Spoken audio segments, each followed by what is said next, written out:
In the timeless expanse of purgatory, a realm neither here nor there, a spirit wandered, cloaked in the shadows of its own regret.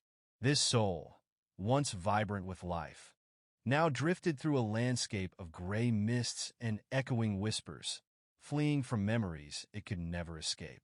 Here, time held no dominion, and every moment was an eternity. The spirit, with a consciousness still sharp but burdened, sought solitude from the cacophony of its past deeds. The spirit, whom we shall call Arion for the sake of narrative, had no clear memory of how he came to this place of in-between. His existence was marked by a relentless flight from a past he could not separate from his being.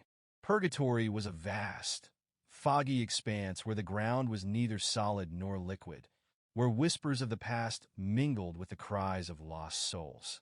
Arion moved through this place with a sense of urgency, his spectral form glowing faintly against the dim, endless landscape.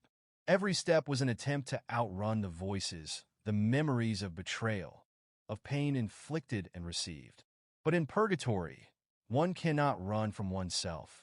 The echoes of one's life are the very air one breathes. Exhaustion, both physical and spiritual, eventually overtook Arion. He paused, the fog swirling around him like a living thing, realizing that his flight was futile. The more he ran, the more his past clung to him like a shroud.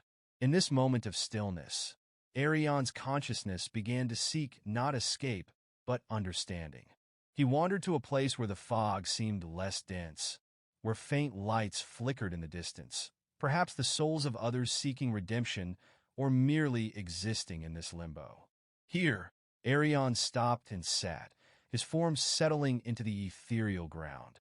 He pondered his existence, his actions, the reasons behind his current state of being. Questions formed in his mind. Why am I here? What must I do to find peace? In his moment of introspection, a presence made itself known, a being of such high consciousness that its form was not visible. Only its voice resonated through the fog with a clarity that pierced the soul.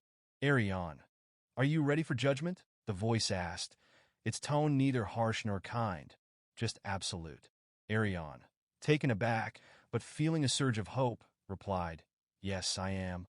My heart is as light as a feather, for I have sought to repent. The high consciousness then posed a question that would define his eternity. Is your heart truly as light as you claim? Let us see.